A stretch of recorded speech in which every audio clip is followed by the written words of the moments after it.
अस्सलाम वालेकुम मेरे समझदार पाकिस्तानियों। मेरा नाम रेहान तारिक है और आप मेरा यूट्यूब चैनल और फेसबुक पेज देख रहे हैं। करोड़ दरूद आकाए दो जहां नबी मेहरबान मोहम्मद मुस्तफ़ा सल्लल्लाहु अलैहि वसल्लम पर।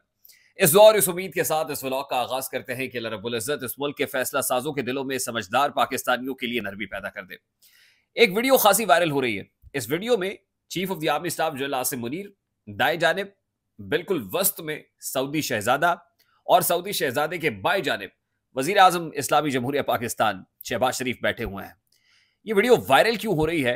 वीडियो वायरल होने की बुनियादी वजह prime minister of Islamic Republic of Pakistan जनाब शहबाज शरीफ साहब की जानिब से दिया गया स्टेटमेंट है। उन्होंने chief of the army staff general Asim Munir से मुतालिक क्या कहा है और कैसे विंडिकेट हो रहा है वो हमारा स्टांस, जिसमें हम ये कहते हैं कि मुल्क का कंट्रोल फौज के हाथ में है। और जब फौज कहते हैं या एस्टैब्लिशमेंट कहते हैं तो मेरी मुराद chief of the army staff general Asim Munir से है। इस वीडियो से मुतालिक मैं जरा आगे चल के डिटेल्स आपके सामने रखता हूं। अब एक तरफ शहबाज शरीफ की लाइनो लेंथ है, दूसरी तरफ नवाज शरीफ है। नवाज शरीफ साहब की जानिब से आज मैंने अपने व्लॉग के अंदर बताया था कि जाती उम्रा में एक हंगामी इजलास तलब किया गया। ये एक तंजीमी इजलास था और जाहिर है मैंने पहले आपको बताया था कि एक इजलास पाकिस्तान मुस्लिम लीग नून के कायद मियां मोहम्मद नवाज शरीफ साहब की जानिब से उस वक्त बुलाने को कहा गया कि जब वो दौरा चीन पे थे। दौरा चीन के बाद हांगकांग पहुंचे, हांगकांग के बाद वो पाकिस्तान वापस आ गए। हालांकि उनका दौरा अभी इतना मुख्तसर नहीं था जितना मुख्तसर उनको करना पड़ा। यानी मामला वो कहते हैं ना, बेखुदी बेसबब नहीं गालिब, कुछ तो है जिसकी पर्दादारी है। नवाज शरीफ साहब के यहाँ वो कहते हैं कि रावी चैन नहीं लिख रहा, मामलात खराब है। और वो समझते हैं कि अगर इस मौके पर मामलात को ना संभाला गया तो शायद फिर बहुत देर हो जाएगी और फिर पाकिस्तान मुस्लिम लीग नून, जिसके ताबूत में वैसे तो पाकिस्तान मुस्लिम लीग नून इन्ना लिल्लाहि व इन्ना इलैहि राजिऊन, यानी इस वक्त तो कुछ ऐसी ही बात बनी हुई है, लेकिन इसके रिवाइवल के लिए, इस मुर्दा घोड़े में जान डालने के लिए आज नवाज शरीफ साहब की जानिब से इजलास बुलाया गया। और इस इजलास की अहमियत का अंदाजा आप इस समर से लगाइए कि आज इस इजलास के बाद ना कोई एलामिया जारी किया गया, ना कोई प्रेस कॉन्फ्रेंस हुई, ना ही अपने वोटर्स और सपोर्टर्स को एतमाद में लिया गया। यानी पाकिस्तान मुस्लिम लीग नून की जानिब से एक इंतहाई अहम इजलास बुलाया जाता है। यानी आप समझ लीजिए कि जैसे मजलिस आमला का इजलास बुलाया गया है पाकिस्तान मुस्लिम लीग नून की, इंतहाई अहम नौयत के फैसले लिए गए हैं। लेकिन उन फैसलों पर अपने वोटर सपोर्टर को एतमाद में, अपने कारकुन को जो पाकिस्तान मुस्लिम लीग नून की बैकबोन है, उसको भी एतमाद में लेना पाकिस्तान मुस्लिम लीग नून जरूरी नहीं समझती। और फिर मुकाबला करने चलते हैं पाकिस्तान तहरीक इंसाफ का, मुकाबला करते हैं पाकिस्तान तहरीक इंसाफ के सोशल मीडिया का। मरियम नवाज शरीफ साहिबा बतौर वजीर आला पंजाब मुकाबला करती हैं साबिक प्राइम मिनिस्टर, साबिक वजीर आजम इमरान खान साहब का। देखिए, जब तक आप अवामी सियासत नहीं करेंगे, पब्लिक डोमेन में आके सियासत नहीं करेंगे, तो फिर आप लोगों से गिला नहीं कर सकते कि लोग वोट क्यों नहीं देते हैं। आज के इस इजलास में वाकिफान हाल ये बता रहे हैं कि फैसला हुआ है कि पार्टी सदारत मियां शहबाज शरीफ से लेके मियां नवाज शरीफ को दे दी जाएगी। और सिर्फ बात यहीं तक नहीं रुकेगी, बल्कि जो पार्टी तंजीमी ओहदे हैं वो हुकूमत से अलहदा कर दिए जाएंगे। यानी वो तमाम लोग जो इस वक्त हुकूमत का हिस्सा है, शहबाज गवर्नमेंट का हिस्सा है, इंक्लूडिंग शहबाज शरीफ, उन सब से ओहदे वापस ले लिए जाएंगे।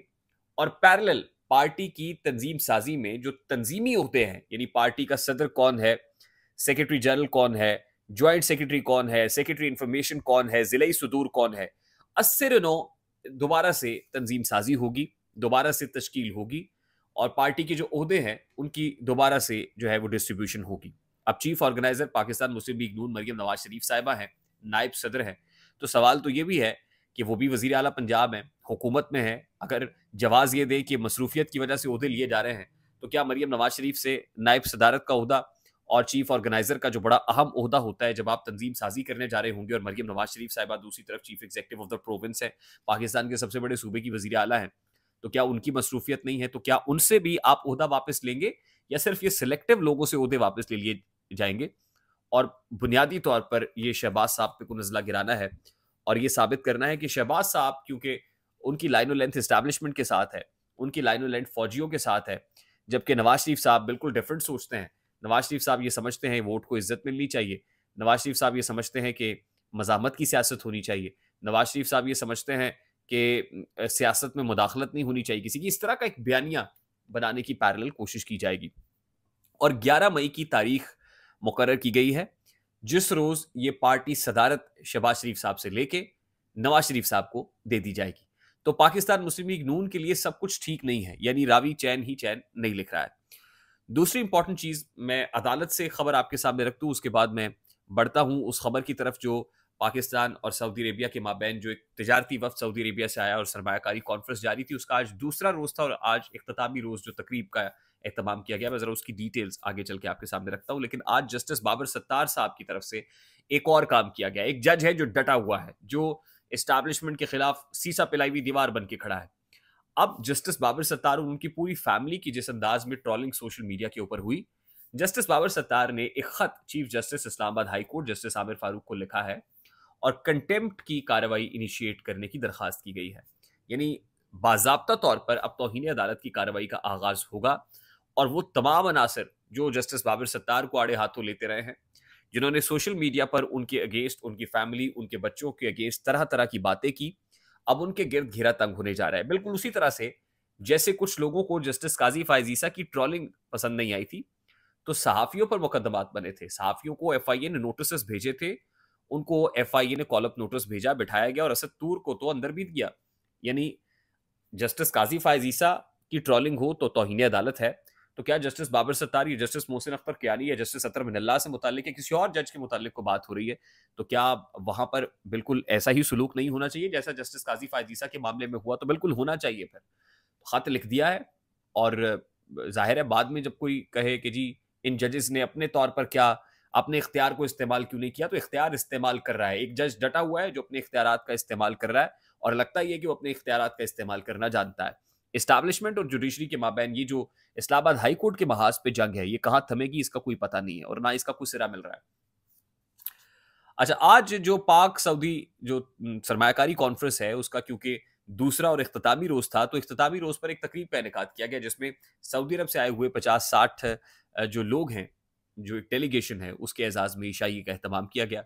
उसमें तमाम तर ब्यूरोक्रेसी, वो ऑफिसर्स जो प्राइम मिनिस्टर ऑफिस से ताल्लुक रखते हैं, प्रोटोकॉल स्टाफ है, वो सारे मौजूद थे। और उसमें अहम बात यह है, ख़ास बात यह है कि chief of the army staff जो लासिम मुनीर भी मौजूद थे। जो सऊदी शहजादे हैं वो मरकज़ में बैठे हुए हैं, उनके दाएं जानिब जनाब आसिम मुनीर साहब बैठे हुए हैं और बाएं जानिब उनके जनाब वज़ीर आज़म शहबाज शरीफ साहब बैठे हुए हैं। अब शहबाज शरीफ साहब के पास माइक आता है। शहबाज शरीफ साहब सबसे पहले तो अपने ब्यूरोक्रेसी, अपनी तमाम ऑनरेबल मिनिस्ट्रीज़ का शुक्रिया अदा करते हैं जिन्होंने सऊदी जो तिजारती वफ्द है उसकी खूब आवभगत की, उसको प्रोटोकॉल देने वाले ऑफिसर्स की खूब जो है वो अप्रिसिएशन करते हैं। एंड अबव ऑल जब ये सब की बात होती है तो फिर वो बताते हैं कि असल में किसकी बदौलत मुमकिन हुआ है, और उसमें वो ये कहते हैं कि ये chief of the army staff जो लासिम मुनीर की अनटायरिंग एफर्ट्स हैं, और अगर ये एफर्ट ना करते, ये मेहनत ना करते, तो शायद ये मुमकिन ना हो पाता। और वो ठीक कह रहे हैं। हुकूमत बनी तो सबसे पहले आर्मी चीफ सऊदी अरब गए, उसके बाद उन्होंने शहबाज शरीफ साहब को सऊदी अरब भेजा। अब भी सऊदी जो आला उहदेदार हैं वो जनरल लासिम मुनीर को फ़ोन कॉल करते हैं। अब भी उनके कहने पे या बराह रास्त उनके साथ राब्ते में आने के बाद मामलात यहाँ तय पाते हैं। तो ये तो वो शहबाज शरीफ साहब है जो पहले 16 माह की पीडीएम हुकूमत के अंदर भी एक इस्लामाबाद का एक बाईपास बनता है जो गलियात तक पहुंचता है, तो उसका क्रेडिट भी वो बताते हैं कि पहुंचता है जनाबे आसिम मुनीर साहब को। ये वही प्राइम मिनिस्टर हैं जो स्पेशल इन्वेस्टमेंट फैसिलिटेशन काउंसिल का कयाम होता है SIFC का, तो बताते हैं कि आसिम मुनीर साहब का क्रेडिट है। ये वही प्राइम मिनिस्टर हैं जो बताते हैं कि ग्रीन इनिशिएटिव जो है वो जनरल आसिम मुनीर का प्योरली क्रेडिट है। ये प्राइम मिनिस्टर वो हैं जो पीछे चले जा रहे हैं, जमीन न्याज बिछा रहे हैं और बता रहे हैं कि हुकूमत मेरी नहीं है, मैं सिरे आईना मेरा अक्स है, बस ये आईना कोई और है, मैं ख्याल हूँ किसी और का, मुझे चाहता कोई और है। तो असल में chief of the army staff जो लासिम मुनीर हैं, और ये बात अब मैं नहीं कह रहा बल्कि मुल्क का प्राइम मिनिस्टर कह रहा है, हाईएस्ट ऑफिस के अंदर बैठा हुआ जो वजीर आजम है वो ऐसी बात कर रहा है। तो फिर इस बात को ही सही मानिए, दुरुस्त मानिए।